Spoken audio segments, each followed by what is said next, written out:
tonight's episode, Triangle of Terror.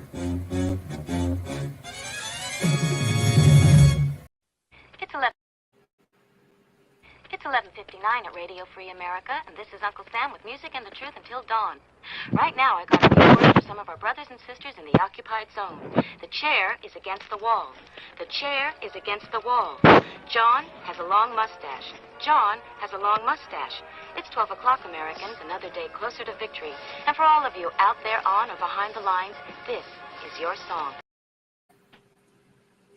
And welcome everybody to our daily gun show. We come to you live every weeknight at midnight Eastern, and we talk about guns for about an hour or so. Each day of the week, we have a different topic.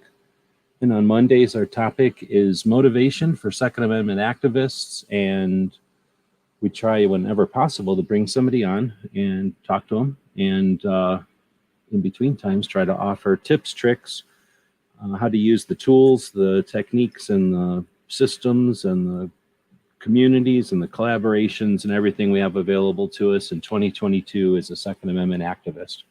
So today we have Charles Heller, a good friend of mine, one of the couple of people who got me interested in Second Amendment activism at all in the first place. Back in the early 2000s, he became integral in making me aware of it, and by 2015 was almost single-handedly responsible for me just deciding to go 100% into activism. So I don't know if he did that intentionally or not, but I know that Charles tries to lead by a good example. He's a radio show host. He's an activist. He's a CCW instructor, an author probably, somewhere along the way, and heck of a good friend. So you were on with I guess one of the gigs that you've done since 2002 is record the audio of the Gun Rights Policy Conference, which I'm sure we'll talk about at some point tonight. And somewhere along the way there, you got invited to be on the Polite Society podcast weekly bullet this Saturday, and that got us chatting with each other again after a while. So we said, hey, and we arranged to chat tonight. So I asked Charles if he would chat tonight about two things. One is going to be Arizona Citizens Defense League, which is an organization that we'll chat about a little bit here. And then we'll wrap up the second half of the conversation talking about how to be an activist in 2022. So I hope everyone appreciates who we've got with us tonight. And I know we've talked plenty of times in the past. It's always frustrating, and you must deal with this more than I have. When you have an audience, you never know how long the audience has been around and what they are familiar with and who's new and that kind of thing. So in an effort to not assume too much, can we take a couple minutes and maybe let you give an elevator speech? Something similar, maybe what you did on Saturday, to let people know who you are, Charles? Thanks for showing up, by the way.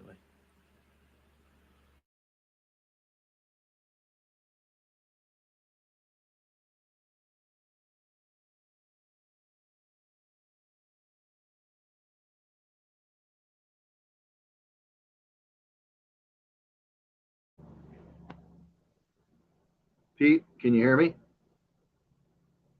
Yep, now we can hear you. Okay, good. Do you mean who I am or who AzCDL is? Let's start with just briefly for who Charles Heller is for people that might not be familiar. I'm 65. I'm originally from Chicago. I came to Tucson 44 years ago, and I was a political refugee for the right to keep and bear arms from Chicago. I would gladly have registered a gun when I was a young idiot, and so you could have any handgun you wanted in Chicago as long as it was registered. But if you tried to register one, they wouldn't accept it. That's eventually what the McDonald versus City of Chicago lawsuit ended, was the scam that you could own any gun you wanted as long as it was registered, but they wouldn't take your registration. That scam was finally canceled in 2008, but long after I'd come to Arizona.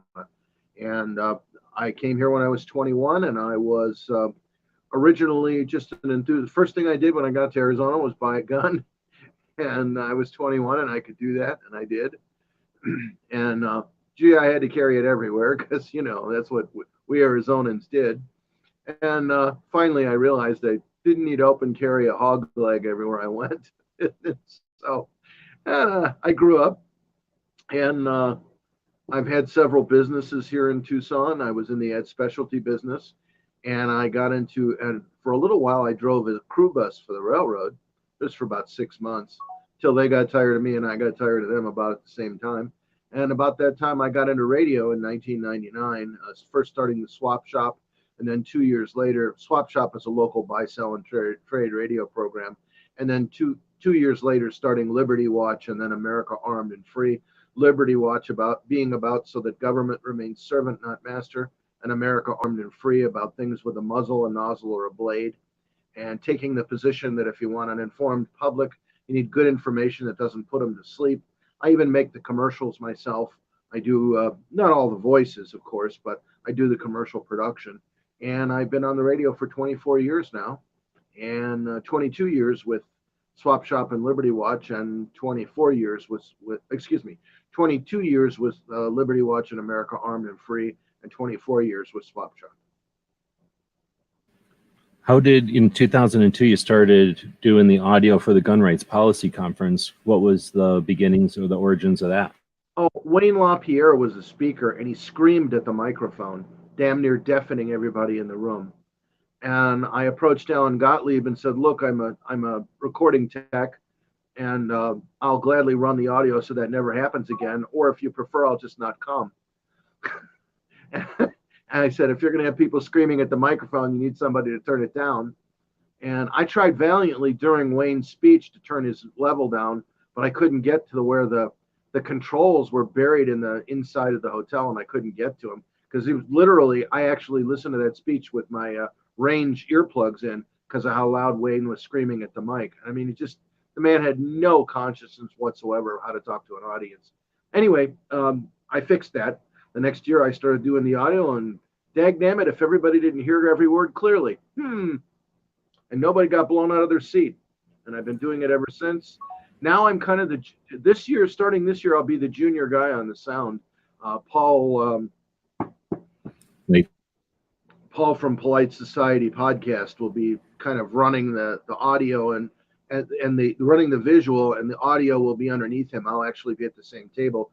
In years past, we've been separated all the way across the venue, but now I'll be sitting at the same table with him.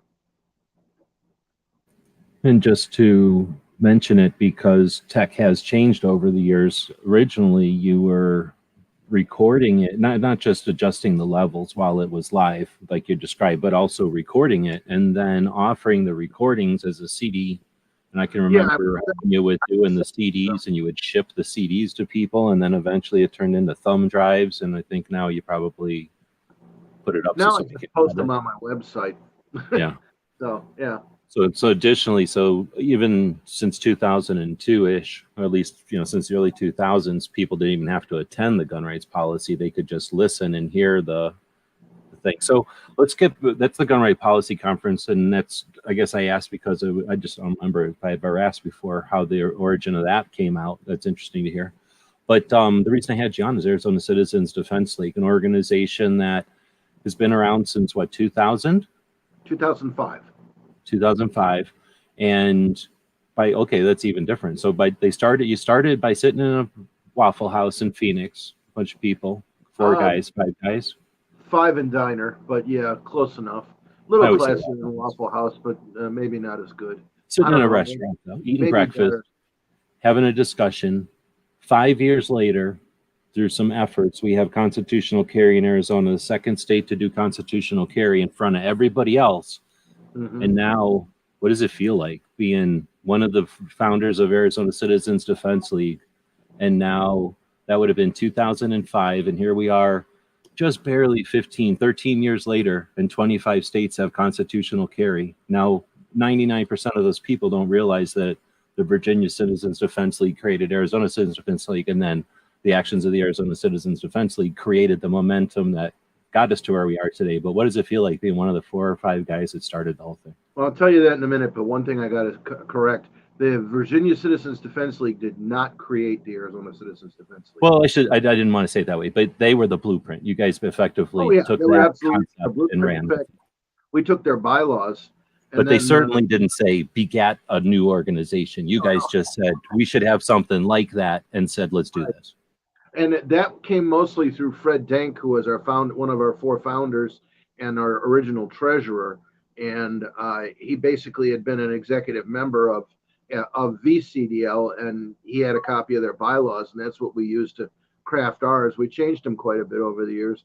Ironically, at Gun Rights Policy Conference in 2000, it's about 2008 or 9 or 10, when the one that was in Virginia. Anyway, the secretary, the then secretary of VCDL, while I was secretary of AzCDL, came up to me and said, "Listen, we can't find our bylaws. Can you send yours to us?" And so I did. And now their bylaws similar they work.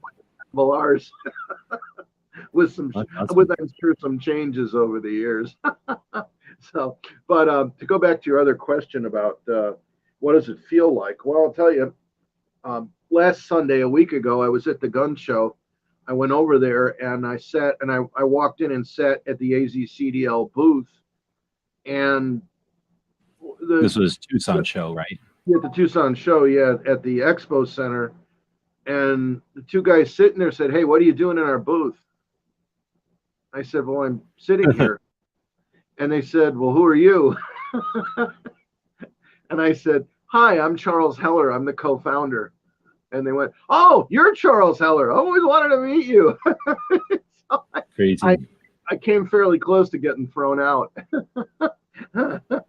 So that's interesting. So Duke's not there, I'm guessing, obviously. Duke was, I think, visiting the head or something, or Okay. Roman the show or something. And he left the two volunteers in charge, and they damn near pitched me out. So it was kind of fun. Well, I think that story is indicative of the fact that you guys don't walk around with big signs that say, "Hey, remember, I'm the guy that started this," or "I'm one of the 5 guys." You know, we're the guys we sit at a table and everybody has to bow down. Right? There's none of that. Nobody would know who you are unless they knew who you are. Nobody. I don't require anyone to kiss the ring. In fact, I never even wear a ring. But you know, the thing is that technically, when we sit at the table, I mean, I am not on the board of directors anymore. I am an officer of the AzCDL because I'm their communications officer, but I am not a board member. So I don't have any rule making authority or rule deciding authority. But people have a tendency to listen to me because, well, I'm one of the four. I'm 25% of the original members, and people have some level of respect or I won't say reverence, but understanding of the wisdom that you haven't been sitting around watching the rest of the time you've been active. So yeah. I don't know, wisdom may be too tall a word, but at least I've got experience. Okay. So, anyway, but what's the difference between wisdom and experience? Wisdom is experience with failures. Yeah, with screwing it up and having to figure it out how to do it right. And so I've just made more mistakes than a lot of people. And in fact, when I was a radio producer for Bert Lee, he used to call me the man of 1,000 fingers. And so I've tried not to live down to that reputation. But sooner or later, I've made most mistakes that a human being can make, those that weren't fatal anyway. So, but other people can benefit from that experience of what not to do. So. Always, hopefully. And that's what I really appreciate about any of the organizations, most of the organizations we got, I guess not all of them, but the ones that were based off of, let's do this openly and let's do this as a group and not just as a membership organization or something where everything's behind board meetings and stuff. So there's always been like awareness of what the organization's doing, and we have the annual meetings. So I'm not sure which way to go. So I would say if you got another, if we're going to sit here for an hour, if we've got another 20 something good solid minutes to talk about AzCDL, what about AzCDL, if there's anything, do you think is worth or important in 2022 or important in the election cycle or just important in the lifetime of the organization? We don't work in the election realm. We don't endorse candidates, nor do we work against candidates. We publish their voting records on our website, azcdl.org. But we don't get involved in election or election politics.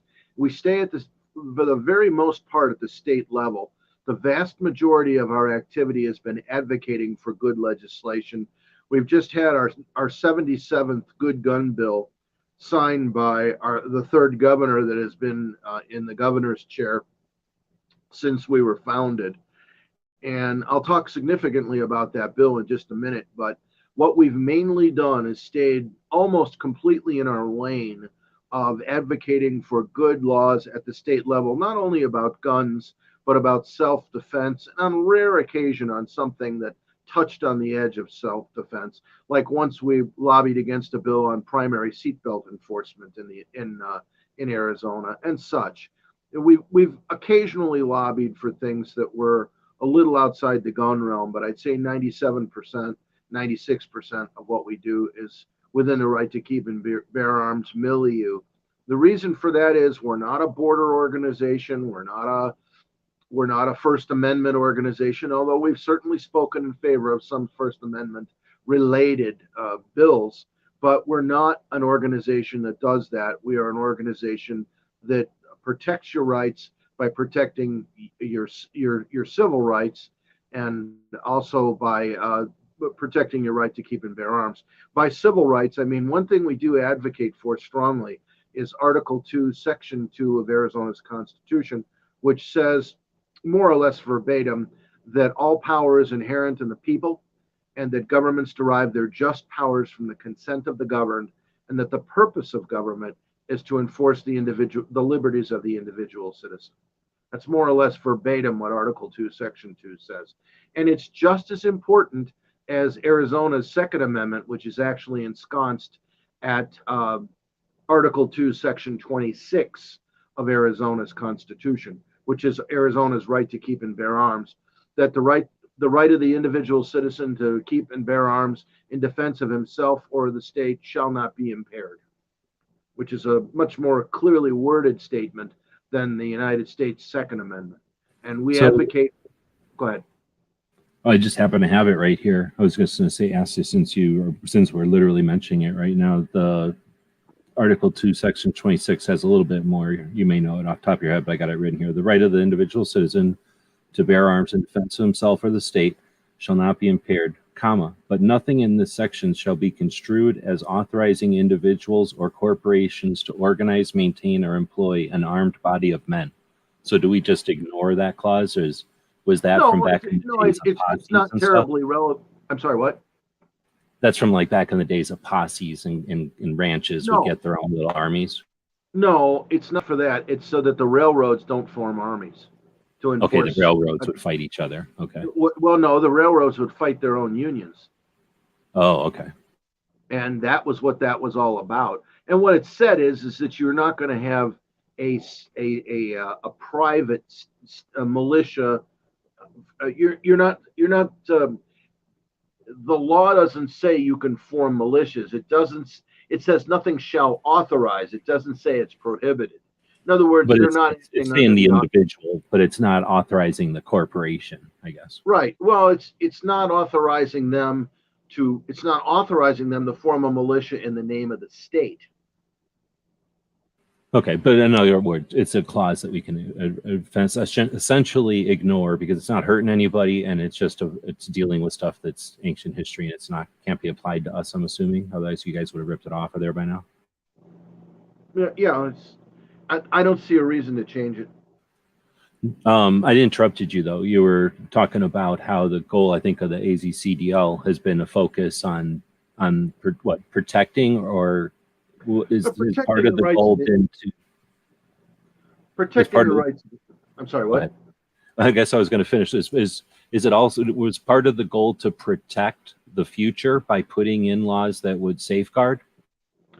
Yeah, and also rolling back a lot of things that were done wrongfully. I'll give you an example. Most of state preemption, ARS 133108, is specifically written against the malfeasances and illegal acts of the city of Tucson. Almost all of preemption is aimed right square at Pima County because they have a tendency to act like their own country, and they're not. They're a political subdivision of the state. And firearms jurisdiction is preempted by the state against the local municipalities, counties, boards, districts, and authorities.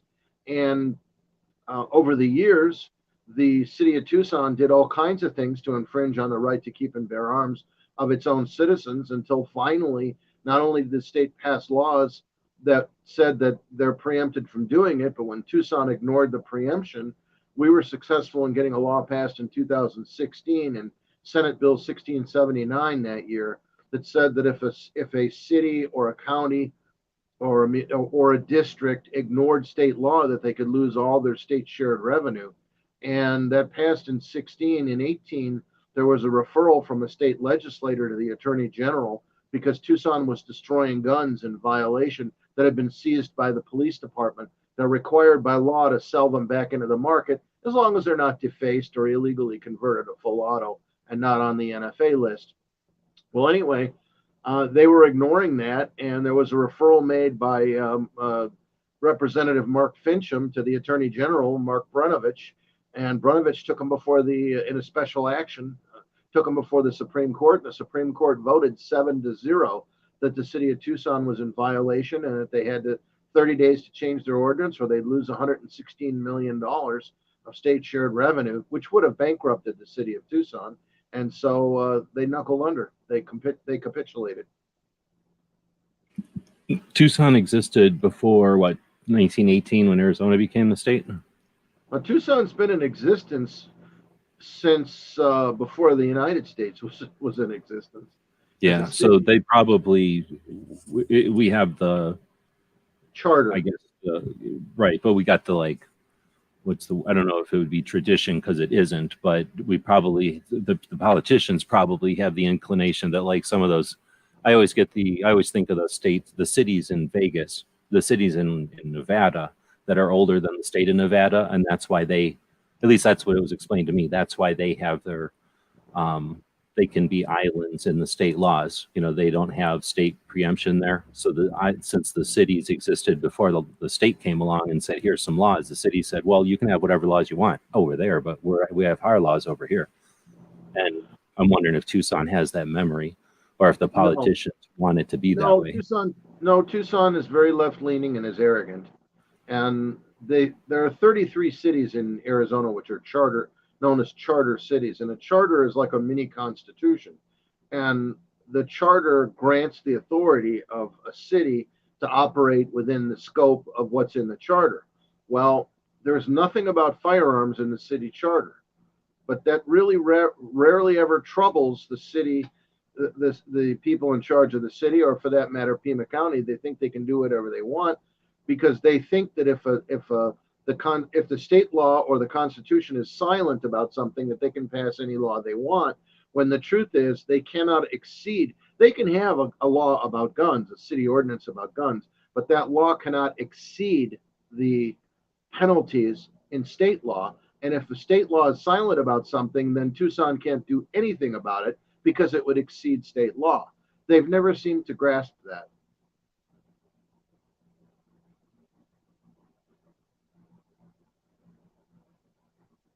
I think these mosquitoes, when they see my mouse wiggling, they come at my mouse wiggling around. They always seem to attack me when I'm moving my mouse. So we got a comment up on the screen here. Guy up in Washington State, Colin Woods, is asking, do you think of the so what do you think of new gun owners? Do you think the new tech-savvy gun owners will be as effective 2A advocates? They'll be better 2A advocates when workable phasers come out. So are you being funny, or you really think? I can't even imagine what'll happen when I was being flippant. When that true iPhone gun comes out and becomes effective, they'll really be good. No, I think it's a matter of just like anything else in life, you get better at it with experience and with maturity. And as new gun owners grow into the right to keep and bear arms and fully grasp the meaning and the methods, the lawful and fruitful methods of owning a gun, they will, and all the things that go around guns, all the equipment, the accoutrement and such, I think they will eventually grow into effective activism in the right to keep and bear arms. As long as people like us keep trying to pass along, like me, for instance, and like you, keep trying to pass along what we know to other people. I was the first board member to leave the board of AzCDL because I wanted to bring up people younger than me, and I did that. A guy 15 years younger than me is now the secretary, and that's a good thing for the right to keep and bear arms. I think as long as we keep finding new and younger people to assume the mantle of activism, that we'll always be fine. But if we don't teach it to our kids, and really also, especially to our grandkids, the right to keep and bear arms will eventually wither and die unless we do that. For sure. I think I was going to say, I probably should write myself notes because I'm trying not to interrupt people when I interview them. So I leave myself a note, and I didn't do it this time. But I think what I was going to ask was, keeping along with the kind of talking about AzCDL, and since we haven't chatted in a while, I was going to ask, how is AzCDL membership doing? Is it a struggle to keep members? Are we plentiful with members? What's the status? No, we've been growing just fine all through the pandemic. Our membership increased without doing gun shows. People were just joining us online. We started out with 4 guys at the Five and Diner on Ray Road in Chandler in 2005. We're scraping the bottom of 22,000 members now. Right on. And then I guess I was going to ask, kind of adjacent to that, and kind of what the last question was, since we haven't chatted in a while. Over the last couple of years, there's been news stories of different focus and different levels or whatever, different positions on it. But with the concept that there's millions of new gun owners in the last few years due to, and then typically self-defense or concern for security and that kind of thing. I'm going to ask an open-ended question. What's your feelings, perspective on this concept of a bunch of new gun owners coming to the scene in the last few years? And I'm assuming these are new adult gun owners and not like children who are doing pandemic hobbies, but we're assuming these are adults concerned with self-defense and making the conscious decision as an adult to become a gun owner. What's your input? I think there's 2 things. Number one is the Antifa riots in 2020 woke, and the consequent defunding of a bunch of police departments made people realize that when they dialed 911, they were not likely going to get a response, or if they did, it would be way, way, way. And people began to realize when they saw the smoke-filled air, when the air around them began to fill up with smoke of sometimes neighborhood houses and neighborhood businesses burning, and the fact that when they dialed the phone, 911 either put them on hold or didn't show up, or showed up hours, if not days later, they began to realize in a very visceral way that self-defense is an individual responsibility. And as such, that they damn well better do something about it, or the coroner could eventually come and get their body and take it wherever they take it. So they woke up, and talk about being woke. That woke them real good. That's number one. And number two is that the very, very unfortunate murder of George Floyd, in a horrible incident, really, really tarnished people's view of law enforcement. And the vast majority of cops are not that, but nobody hates a bad cop worse than a good cop, because it makes it much tougher for them to do their job. And when Floyd was murdered by the Minneapolis police, or at least he died in their custody. I mean, Chauvin was convicted of murder, and they've all been convicted of civil rights violations as well. Though all of those cops are going to go to jail for a long, long time. Former cops are going to go to jail for a long, long time. But what it told communities of color is that the message it sent was that they cannot rely on the police. And it'll take years if it ever does get rebuilt, it'll take years to rebuild that level of trust. I don't really honestly think that you ever can regain that trust once it's lost. It'll take at least a generation to do so, and some heroic actions by some heroic cops before anyone will begin to regain that level of trust with police again. And so it told communities of color that, hey, the statement I use is yo yo, you're on your own. And the two statements I make are yo yo and yo yo. Yo yo is you own your own results.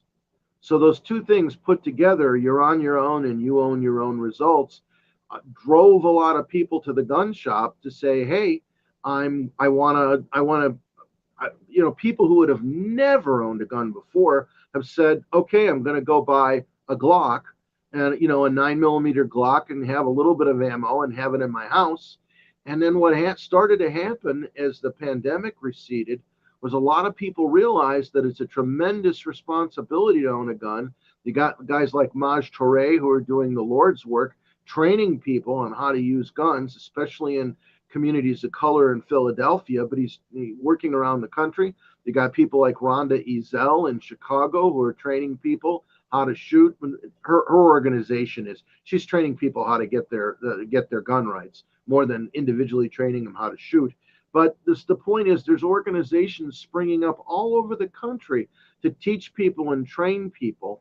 And one thing I'm seeing in my CCW classes is I'm starting to see a third to a half of the people in the black and brown communities come into my class, and I love it.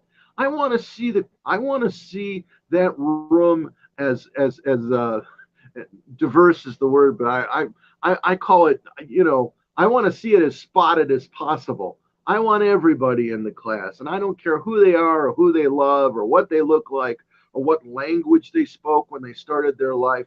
I only care about two things: how they treat each other and how they act with a gun so they don't screw up my rights and give me a bad name. But I'm thrilled to see more and more people taking responsibility for their own, so not just for their own self-defense, but becoming more aware, situationally aware of what goes on around them. And even if something doesn't happen to them, how to be a better witness, how to be a better, we call it, they call police and firemen the first responders, but the people who are there before the police get there, they're the zero responders. I love to see people become better zero responders. I appreciate it. I appreciate that. And then along that route, since you've been a CCW instructor, I think longer than any of the other stuff we've talked about tonight, in your classes, how have students changed at all in the last couple of years, or has it been a difference in the last couple of years compared to before the last couple of years? I'm seeing more new people. I'm seeing more people that really don't know, and I orient my class to not use a lot of jargon. You mean new people like a 45-year-old who decided to pick up a gun versus somebody who's been around guns since they were 12 and decided to carry? Yeah, or whatever age. The oldest people I've had in my class have been in their 80s, and the youngest people I've had in my class have been in their 20s. But I mean, when you say new, you mean new to guns, like someone who's decided, I'm going to pick up a gun out of nowhere, as opposed to back in the day, it was more, because we're Arizona, somebody had a gun for a long time. They decided to carry and went to you to learn how. But they knew about guns already. I'm getting a lot of people, thank you, that's a good refinement, Pete. I'm getting a lot of people who are new to the gun, to the gun world. And it's foreign to them, but they're open to the knowledge and they want to know. I notice that people ask me more how questions than why questions. The more experienced gun people will often ask why something is, but the new people ask, how does that work? I'm hearing more how questions than why. And I try very, very hard not to, I'm not God's gift to the gun world. There's a lot of people who know a lot more than me, but I know what I know, and I'm very conversant with it, and I have been since my dad put his 45 in my hands at age 6. Now, I didn't get to shoot it then, but I had to learn how to put it together again. He left it taken apart. He said, when you can put it together, you can shoot it. That took me 5 years of Saturdays to figure out. I finally did when I was 11. But I mean, I don't try and impress people with that knowledge. I don't try and say how great I am. I just try and explain the way things work to people cogently so that they can, assimilate it into however it is they learn, because not everybody learns the same way. And so, for instance, I don't use a lot of jargon-based nomenclature. I don't say, you run the slide home and you do this, and where the hell is home? Where does the slide live?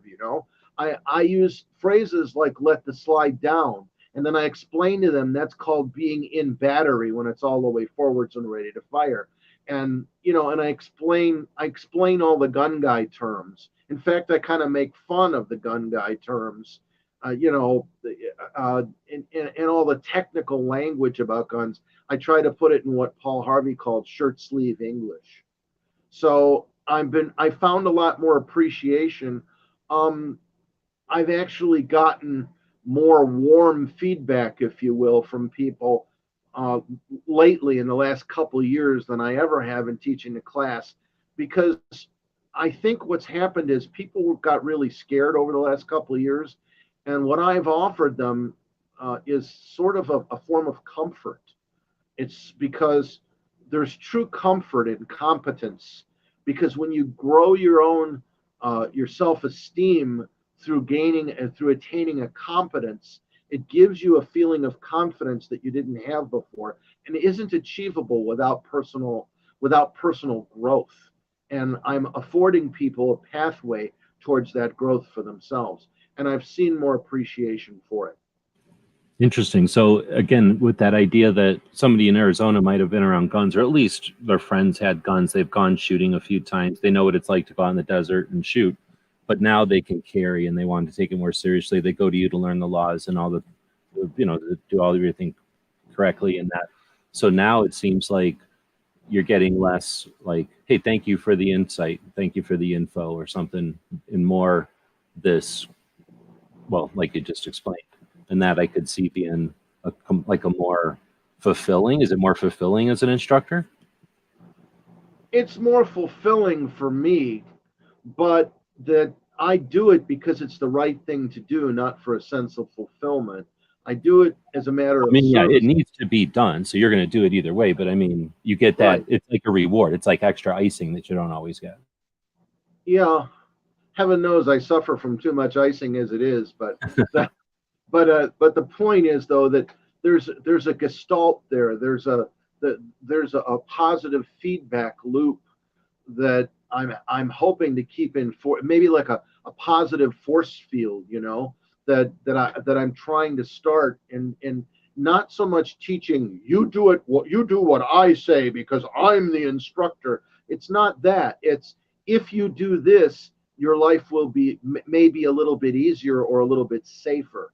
But you'll figure out your own ways of doing things. I'll give you the basics. You'll figure out what works for you. A great example of that is holsters. No two people wear a holster exactly the same. And so it takes a lot of experimentation. That's one reason why I've got a big box full of holsters that's always growing. And once in a while I get rid of something, but my box of holsters is always growing and always, occasionally having something new added, occasionally subtracting something from it. And I find new ways of teaching people how to wear a gun that's less obtrusive and less uncomfortable for them. Actually, I was going to ask that. You sort of answered it as you were saying it, but I know that most instructors probably have what you're talking about, an example box, or maybe like test fitment, or for your body shape or for your lifestyle, try this holster, and here's a sample, and then go try a different, more comfortable one. But you just said that you increase that box. So as a newfangled thing comes out, you do grab them and experiment and put them in the mix. Occasionally. I've been looking for about 4 or 5 years for a flashbang holster. And I guess I need to put a brassiere in the case, because flashbang holsters normally hang from an underwire bra.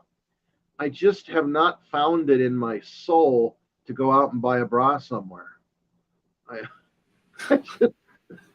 I guess I'll say it enough times and somebody will donate a bra to me. So There's a joke in there somewhere. Donate a bra to the class anyway, not to me. I'm sorry, what did you say, Pete? I said there's a joke in there somewhere, but I'll pass because we got a bunch of questions coming in. Okay. Somebody saying, think the show plays Saturday mornings at 8 a.m. Or Sunday. No, it is Sunday. And Sunday. Is it anywhere besides Tucson? No, but I've been meaning to update the archive for America Armed and Free. That's the 8 o'clock show. It's called America Armed and Free. But anyone that wants to write to me, I will send them that current week's show compressed down to about 5 megs. And it's called America Armed and Free. That's about America's history and culture.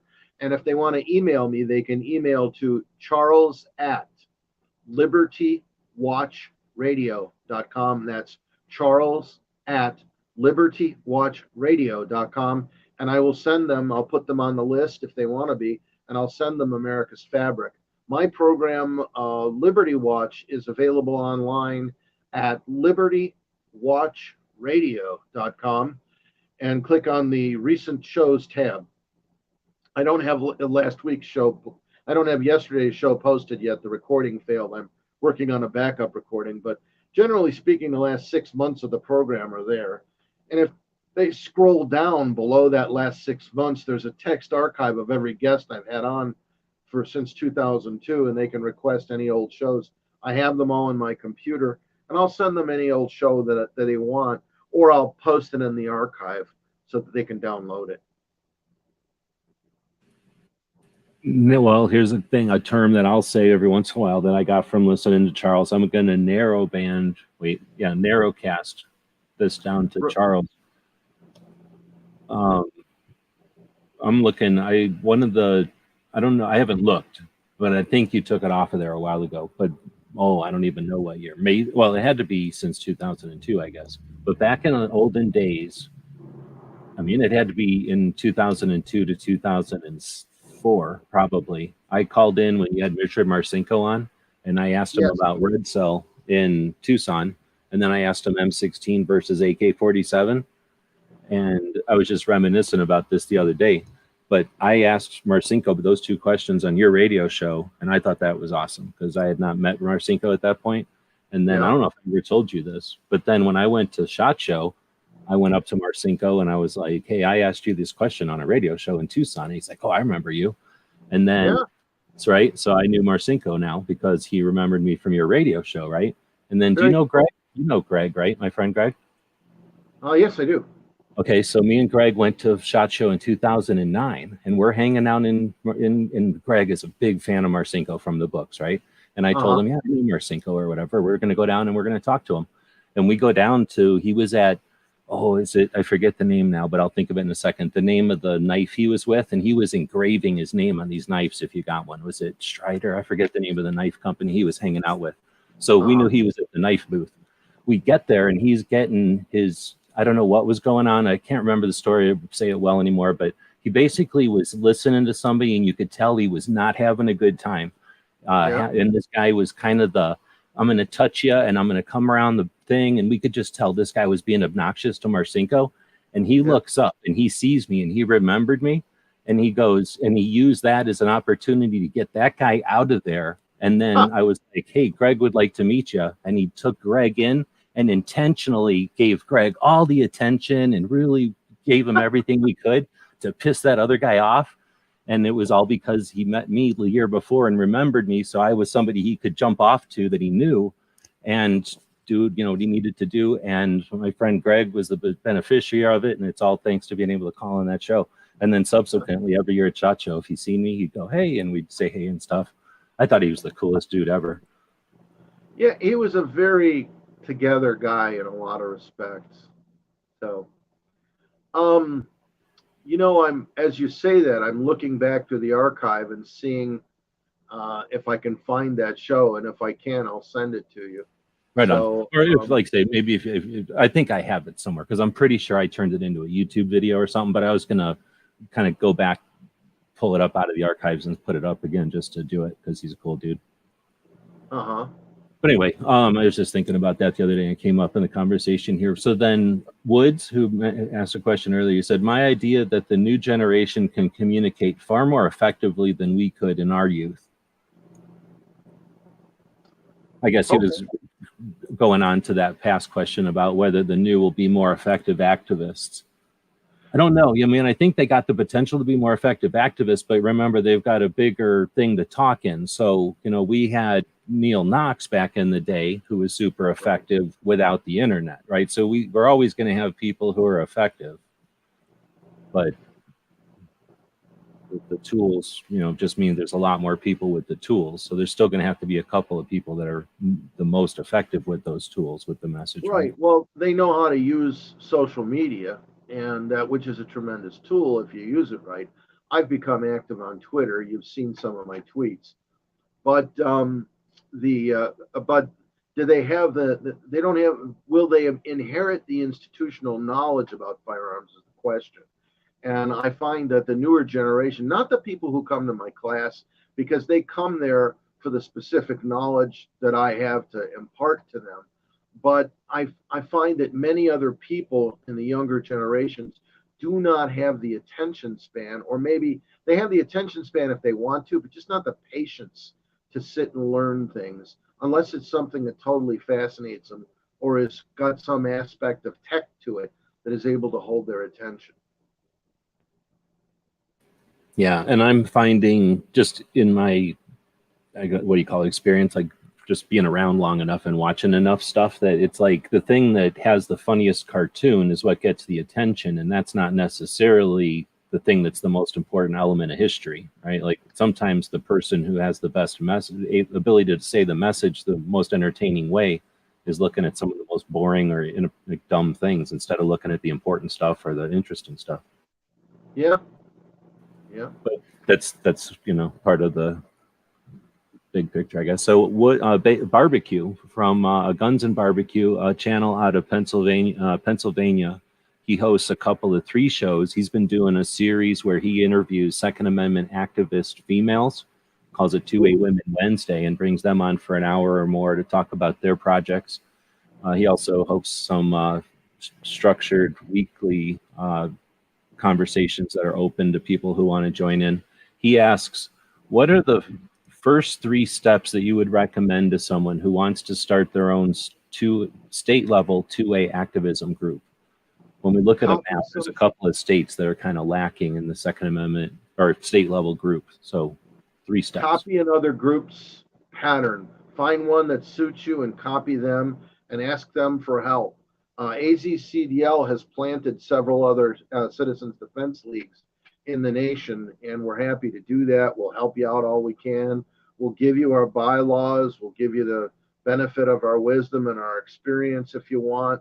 If necessary, we'll even have somebody come out there and talk to you about it. I've done that in Colorado. In fact, one of the guys I had in the activism group in Colorado when I went up there was one of the survivors of the Columbine massacre, and he's now in the legislature there. So, I mean, yeah, we're happy to help, but do it wisely. Don't just, I mean, if you've got somebody that's got a lot of organizing experience and you got a nucleus to form around where one guy can do all the paperwork and is really good with filings, you know, great if they're an accountant or something like that. Another who's good at being the face of the organization, can talk to people, and one who's good at lobbying, and then maybe one who's good at organizing volunteers, and you all kind of get together and become the 3 Musketeers and D'Artagnan together, and then you copy somebody else's pattern that works is what I would suggest to you do.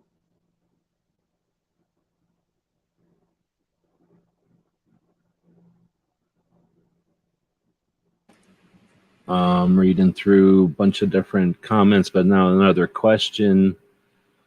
What do you think of the state of 2A in 2022? That's kind of a broad one. Are you paying attention? We're doing very well. I think we're doing extremely well. A combination of the states, like you mentioned earlier, 25 states have got constitutional carry. And on top of that, you've just had New York State rifle and pistol versus Bruin, which is going to be the foundation, and it's going to take 10 years to get New York and Massachusetts and Connecticut and California to quit misbehaving. But eventually, they're going to be legally whipped into shape and being forced one at a time. Having their anti-RKBAism yanked out by the roots, legally speaking, by people who forced them through lawful and legitimate action into compliance with the law.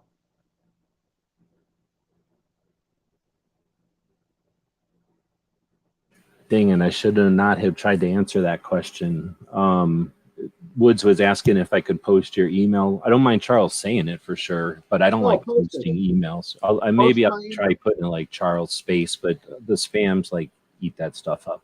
Well, what I always do is I always post to Charles space at AT Liberty space watch and then DOT radio, or no, write it out. Charles at AT Liberty Watch Radio DOT space COM. And I don't usually have problems posting it when I do it that way. I was going to say, like, I mean, I'm sure you've been on plenty of big shows and you'd usually use it. So I have no problem with it. I don't care. There's no such thing as privacy in the United States anymore. So might as well let your email address be out there. Okay, Sarah. So the question was the state of 2A in 2022, and I was going to expand on that, but like I said, I tried to answer that question and I lost where I was going to take that. So I'm going to go to. Oh wait, are these questions? So maybe these aren't. So as far as the other topic of being a 2A activist in 2022, you mentioned that we're in good shape and we've got potential of Bruin. What would you say if you go to when you go to gun rights policy, because I'm assuming you are going to gun rights policy, which is coming up on sort of the overlap when September turns into October. So what is it? September 30th, October 1st, something like that. It's like a 3-day. It's Friday, Saturday, and Sunday that weekend. And if you're going and you're in a content creator, I'd recommend going to AmCon, the Alternative Media Convention that happens the Friday before. So plan on being in Dallas for that group or coming together of different media people in the 2A realm. That happens on Friday, and then Friday night, Saturday, and Sunday is the Gun Rights Policy Conference. Let's say you go to the Gun Rights Policy Conference, and in one of the sidebars, one of the private rooms, the people get together and they go, you know what, Charles, you've got the best finger on the pulse over the years. You've had the best success rate. We're all getting tired, so we're just going to give you the reins for a while, and for the next, let's say, 2 years, you take the resources that are on the table and you have ultimate control, like the 5-star general, and we're just going to all do our best to accomplish what what you tell us to accomplish. How would you run 2A for the next 2 years? You mean if I were, in essence, the god of the right to keep and bear arms? 6-star general, temporary 6-star general of 2A. Okay. Of all the organizations, they all say we'll bend a knee and do what we're told for a while. I accept the brevetment. The first thing I would do is I would empower the state level organizations, and I would implore every state level organization to work towards preemption, so that cities, counties, towns, boards, and districts could not exceed the state's jurisdiction on the right to keep and bear arms. This is especially important in big cities like Illinois and New York. I would do everything I could to cancel New York City's, what do you call it? Not independence. There's a name for it when the city can make laws independent of its state because it's so big. They don't have state autonomy, whatever. It's not the word I'm looking for, but I can't think of the specific word right at the moment. But anyway, I would encourage people to work at the state level to install preemption. I would also encourage them to work at the state level to get people elected to the federal legislature who will not only just hold the line, but to march through the institutions and restore fully the right to keep and bear arms. I would encourage them to lobby their Congress people and senators to take one by one. I don't think we'll ever get this massive momentum to repeal, say, the 68 Gun Control Act or the National Firearms Act. I don't know that we can ever get that done wholesale. But what we can do is work to take pieces out of it until the only thing left in NFA is the machine gun. I don't know if we'll ever get back to machine guns, but we can certainly pick it apart one item at a time. First of all, getting suppressors out of the NFA, and then getting suppressors deregulated completely, so they're just another part on a firearm, and they're not anything. You can mail a suppressor through the mail. You can sell them individually. Let's just get them deregulated and do that a bit at a time. Take little bits and pieces and advance our freedom and the right to keep and bear arms, both at the state level and at the federal level. The other thing I would really, really, really encourage people to do is to form state compacts where they accept each other's CCW permit, or between states. Of course, if you have two states with constitutional carry, neither one of them needs a CCW permit. But the states that don't have constitutional carry accept the constitutional carry of the state someone is traveling from, and do it by compact between individual states. And eventually you'll get enough what they call collateral circulation around the blockages. You may never be able to change New York City or Chicago or Los Angeles, but most of the country will have reciprocity by state action. Those are some things I would do.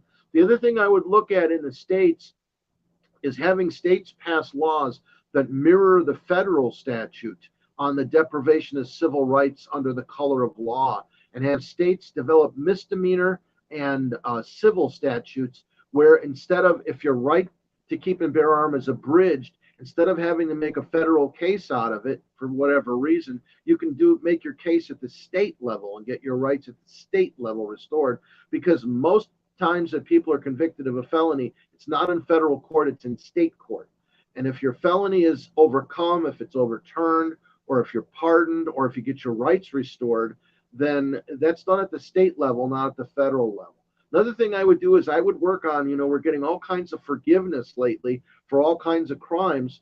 I would look at the restoration of getting back the restoration of rights to keep and bear arms after a certain period of years has elapsed and the person has made themselves whole and a functional member of society, to get their rights back. Because the more and more and more people who exercise the right to keep and bear arms, the more and more difficult it will be to infringe those rights. That's awesome.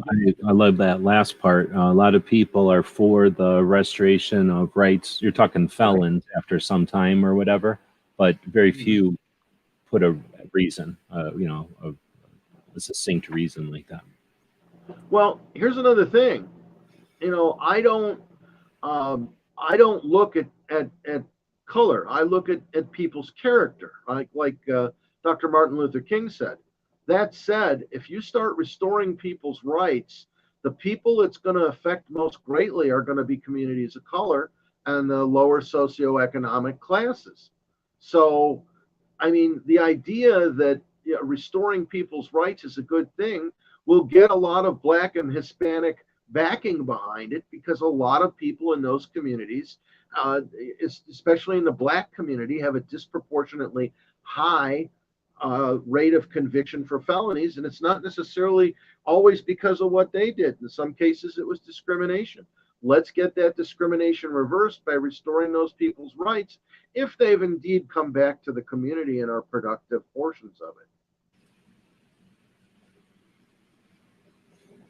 It gets into a whole nother thing, but yeah, just again, like, without getting too far in a tangent, if it's illegal to possess and you're holding a firearm to defend yourself, minding your business, but you get a stop and search pat down because they don't like to look your face, and then they find that you're possessing, and now it's a gun crime, a mandatory minimum, you're going to jail. You never did nothing but want to try to defend yourself, which should be your right anyway. they create a reason you can't, and then you go to jail because of that. And Right. yeah, and then once you get out, now it's difficult to have a job or to have status and this and that. So it's well, I'm no one disregard it, but I just wanted to put a more finer point on. Yeah. We're not talking like, well, let's give a pass to violent criminals. We're saying like, hey, let's be realistic. And there's a whole bunch of people that get painted with that brush. Let's start by not just doing that, right? And let's solve some of the people that have been hit by that splatter. Yeah, absolutely. And then what that does is leave the resources that are there for the actual violent people to actually take care of the violent people. And you see a lot less of this stuff that they like to jump on. Just now I'm ranting, I guess, but you see a lot less of the violent people getting let free because the places are so crowded. If you get rid of the people that don't need to be there, it's not crowded no more. Amen. Okay. What other questions have come in? Who inspires you? Who inspires me? Star Trek. You mean what activist inspires me? He just says who inspires him. I really love Star Trek. I love the vision of a future, that there is a future, and that even the future has a future. That inspires me.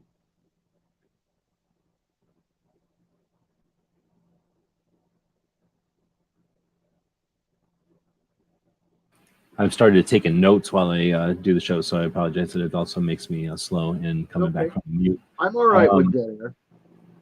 Go by the book, judge humans by the fruit they produce. Okay. I don't think there's any others. If I'm missing questions, let me know, but I tried to star the ones. We're right about an hour, and I don't want to make this not palatable or digestible, I guess, because this is designed to let people know about AzCDL in case you don't know. It wasn't the most scripted, concise history, but a little bit of insight about the organization. For those, I think it's a good taste for people who know about AzCDL. You got a bunch of stuff that I didn't even know about, and I've been a member forever. And for people that don't know about it, it was a little bit of, a little taste, but definitely go check it out. You do not need to be a member, or you don't need to be a resident of Arizona by any means. And I recommend being a member of lots of different organizations, but our organization is the one that started constitutional carry. So I'm just saying. So feel free to join. We encourage you to do so. If not, just check it out. Somewhere along the line, we talked about Virginia Citizens Defense League, and one of the things I'm a big fan of is that they do their meetings, their monthly meetings on YouTube. I imagine it's on a couple other platforms too, but I watch it on the YouTube, and I'm sure you know the people from AzCDL, and they just do such an effective meeting. It was really neat. Or it's a consistently really neat. And then during the craziness and everything, when they were getting all kinds of problems with being able to do their effectively their rally day, I forget what they actually call it in Virginia. There's a name for it. I can't think of the name, but whatever. They do it right on the same time as SHOT Show. So a bunch of people from Virginia never go to SHOT Show because they go to this. A lot of people participate in their going to the Capitol and stuff. But they did such an effective and excellent job of turning their in-person rally into a parade, into like they rented these big orange buses and blaze orange that say "Gun Saves Lives" on them. Thanks to Alan Corwin, who gives that saying to everybody. But I just think they did such a neat job. So I just wanted to give a shout out to AzCDL. They're just a cool organization. But anyway, so this wanted to keep about an hour so that people learn about AzCDL, which is an even cooler organization, and then kind of focus on Second Amendment activism. Enrique is saying, ask people to download this month's PDF newsletter. It's good. In fact, what I've been thinking about doing is going through and doing a live show where I just go through the different newsletters from the organizations that I'm a member of, maybe once a month. And then there's a way for people to kind of see what's happening. And then ideally, if somebody sees what one organization is doing, oh, look how they had a member's FAQ at the end of their newsletter. Maybe we could try that. Or like, look how somebody put a poll in there. That's a good idea. We should try that. Or somebody's doing a barbecue at their thing. Maybe we should do a potluck, or I don't know. So, but if they can share ideas, that would be great. Okay, so Charles, anything else? I appreciate you coming on, but is there anything that we may have glossed over or Well, cut you off there or is something? one piece of legislation in Arizona I'd like to talk about if you don't mind. Sure. And that is our, as usual, we got about 2 of our 7 bills through. Some years we get 5 or 6, some years we get 1 or 2. I don't think we've had any years where we've gotten none signed by the governor. But this year, understand that in Arizona, in order to use or threaten to use deadly force, it has to be against a deadly force crime or one that can cause grave bodily injury. And you cannot defend personal property, your car, your stereo, your whatever, your drink bottle, your water filter. You cannot defend it if someone tries to steal it. You can't point a gun at them because it's a property crime, and property is deemed to be less value than less value than human life. So you can't. Pardon me a minute. You cannot threaten the use of deadly force in order to protect property. Well, firearms are personal property. So if someone's trying to steal your firearm, they're really only committing a property crime, and you can't use deadly force against it in Arizona. That even includes a gun off your hip. Well, that's pretty stupid, because if someone's trying to steal a live gun off of you, they're not doing it to go raffle it for charity. They're going to use it against you. They're very likely to use it against you. And so now what we did is we got the Arizona law changed in that it says if someone attempts to gain control of the firearm on your person, now because it's a firearm, it is now an armed robbery, and you can use deadly force to defeat a gun grab. And that'll become effective in the middle of September, whenever 90 days after Synod, whenever that was, July 31st. June 31st. June, July, August, September, the end of September, that'll become effective law in Arizona. And it's a very needed change, and it was my idea.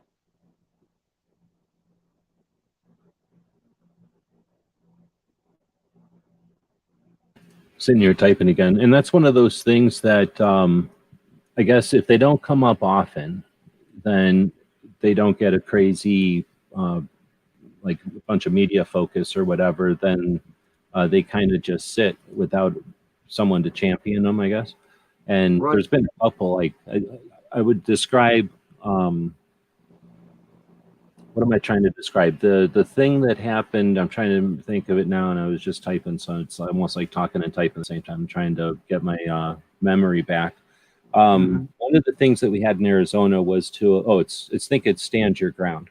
And whenever, you'll know what year we passed that, because you probably were involved in it more than anybody, but stand your ground was effectively, at least the way it was explained to me, probably by you, was that we effectively had the victim in the situation had the duty to prove why they were innocent, and stand your ground changes it to where the victim is presumed innocent and the state has to prove otherwise.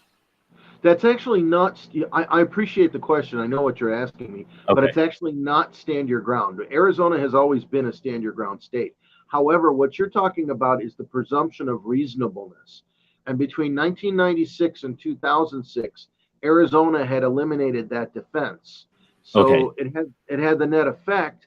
If someone accosted you, put a Bowie knife to your throat and said, "Give me your wallet or I'll kill you," and you drew a gun and shot him and then called the police, and you said, "This man robbed me at knife point, and so I shot him," the next 4 words you then heard were, "You are under arrest."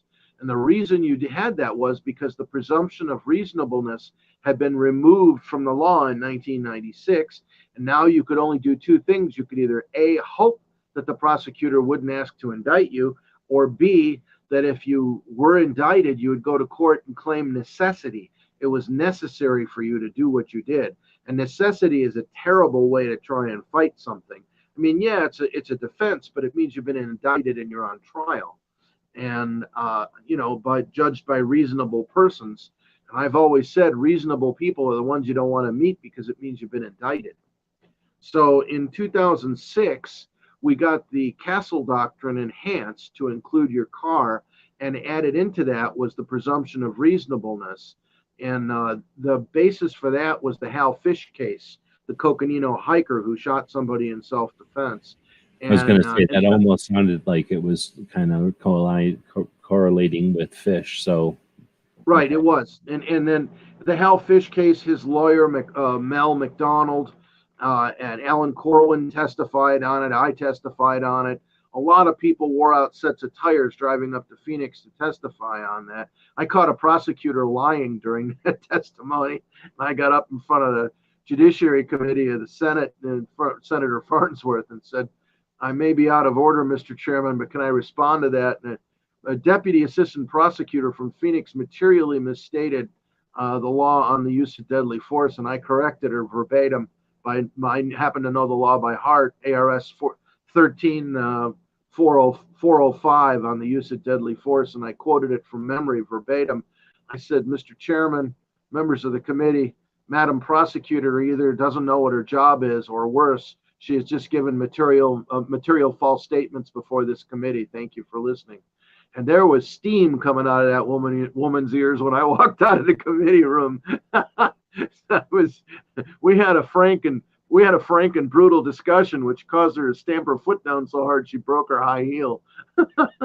But anyway, we got that passed in 2006, and now it's the presumption of reasonableness, and it fell into law at ARS 13-419.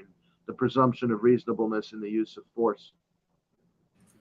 And I think the reason I was bringing that up is those things that seem like they can be so subtle can have such, it's like the butterfly wings that create the storm, right? So that was kind of what created led the way or cleaned the plate for concealed carry, and then eventually constitutional carry, I would assume. You know, I want to change the name of the butterfly effect. I think it's just too subtle. I think it should be called the shot heard round the world effect. What do you think? Oh, nice. Yeah. I think we ought to stop using butterfly effect and say the shot heard round the world effect. The 22 that turns into a cannon roar. How about that? Too subtle. Not everybody will get it. Okay. So, good idea, but the gun people will get it, but not everybody else will. All right. Well, I think that we've talked everybody out. I do this at night because I do value the people that reset everything, clean everything up, and do the shift work and stuff that most people take for granted. The people that are driving around and getting things done. So for those people that are listening to us live and are able to show up live, thanks for it. Thanks for the questions. Thanks, Charles. Thanks for the people that are listening. I guess I should first thank the people that are going to be listening in the future. Either as a podcast or as a video on one of the platforms out there. Leave us some feedback so we know where to keep putting stuff. And now I'll say thanks to Charles again for staying up and chatting with us this evening. When you kind of ended there with some of the stories about just mentioned some of the guys that had been involved in some of these things, has there ever been any kind of archiving of AzCDL? Any kind of an attempt to create a history of any kind? No, and it's a damn good idea. It's something for me to work on, but I don't know that I ever have time to do it. It is a really good idea. Accomplishments, but it would be neat to maybe set out a list of things that if people had the time to make some quick videos and just share them we could accumulate them somewhere, and people could just do some recollections when they have the time to their phones. Even if they just did them as audio, you could play them on the radio. I could make a playlist. We could put them somewhere so that the website could link to them. And just because when you kind of were talking there about how that interaction went down with that attorney, I mean, countless things like that must have happened. And if that inspires or gives somebody some motivation, and just to keep it out there, eventually, I keep saying what we're doing on the internet today is equivalent of somebody finding a shoebox full of black and white photographs. So the more we can put on the internet, the more the future holographic AIs or whoever's running the future will have to look back and know what happened back here. It's a really good idea. Yeah. I just got to tell you, there is no joy like having a prosecutor get real close to you and yell profanely in your face. and just have a stupid grin on your face by how happy it makes you, how aggravated you've succeeded in making her. Well, know that there's people out here that are happy to know that you're out there doing it, and that you are a representative of, I'm hoping, of other state organizations that have people like you guys that are doing it. And think that, I could have had this conversation with probably somebody in Georgia, or somebody from Ohio, or somebody from Virginia, or somebody from Florida. I mean, and then I could keep going, Nebraska, Washington, California for sure. I know Charles, and we set this up, but there's a lot of people out there doing this stuff. But AzCDL has kind of started it all in the big leagues and led the way. So it's super cool to be in Arizona and being part of it. Again, I asked Charles if he had anything else. I'll just ask him one more time if you got anything else to plug on the way out. Otherwise, we'll wrap it up. No, if anybody wants to reach out to me, Charles at libertywatchradio.com. Again, Charles at libertywatchradio.com. If you want to be on the list for distribution of any of my programs, if you'd like them sent to you, I'll be happy to. They're also published on libertywatchradio.com, and you can click on the recent shows archive, and you can get the last 6 months of Liberty Watch or America Armed and Free. And as an aside to you, Pete, I have not been able, I'm going through the archive, I'm up to 2007, and I haven't found the Marcinko interview yet, but I will. Okay, if you do, great. If you don't, like I say, I'm almost positive I have it on an old YouTube video, and I'm probably just going to use the audio anyway, because that's all it really is. All right. We had one question snuck in here at the end. How long would you consider, I'm going to say, in your opinion, how long would you consider yourself to have been a Second Amendment activist? Well, I was active in grassroots before AzCDL was formed. I'd say since at least 1996 or so, 97. Was there something that made you think, you know what, I'm taking something for granted? Or what was it that made you say, you know what, I'm going to be an activist and not just a gun owner? I don't know if there was any one igniting event, any one primer that set me off. It's just I cared about the right to keep and bear arms as a child. I cared greatly about the right to keep and bear arms, starting from when I was 6, and my dad handed me that 1914 issue, 1911. It wasn't an A1. I mean, it was an original issue, 1911, made in 1914, and probably been carried in World War I, was definitely carried in World War II, and my dad brought it home from the Army. I've cared about the right to keep and bear arms since my earliest memory of guns. I've always thought it was an important right, and I've thought it was just as important as any other constitutional provision. I had a grandfather was a judge and a dad was a law enforcement officer, both of whom instilled in me various views of the values of American values, and it's always been an important value to me. Awesome. I'm just going to add then, I'm sure you've heard me say it before, but, I was working at AOL, going online and I eventually had website clients and stuff. And I'd been listening to Charles through the 90s, listening to him on the radio and stuff. And so just listening to Charles, I was aware of what activism was, and I knew that I wasn't an activist. And your persistence and your recommendation to go to the Gun Rights Policy Conference in 2015 is my turning point. Meeting other activists was like, okay, I understand it now. Being in that room was an event. So, and then knowing what I had available, resources that was out there in 2015, knowing the playing field and knowing what was needed, I understood what I needed to do. So, and that was all 100%. Charles is just consistent awareness of Second Amendment issues in his shows and in real life, being at the gun shows and Arizona Citizens Defense League growing organically the way it did, and authentically. It wasn't growing as a membership scam that also did some stuff to justify itself. It did stuff, and then people supported it because they were getting so much stuff done. And that, it's been, it's an awesome experience having lived in Arizona around that. Being able to, I wouldn't be here if that wasn't there to foster it. I would have no interest in just being a thing that does show and tell or something.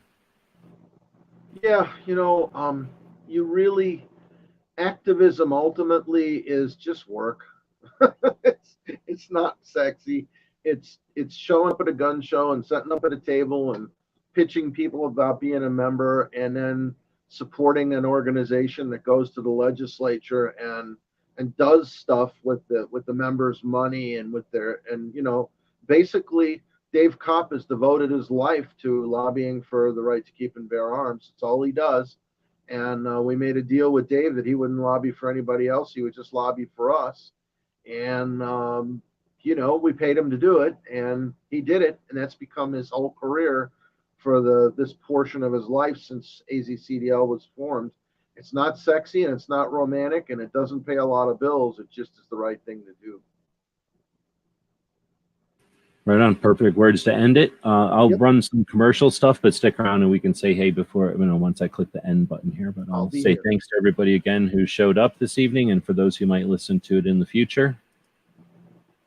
GearWebsites.com is your source for firearms-based playing cards and books. We also have mugs, shirts, and posters with designs that we've made live. Of course, we have patches. Every Friday is Free Patch Friday. We appreciate your support. Thank you for shopping at GearWebsites.com.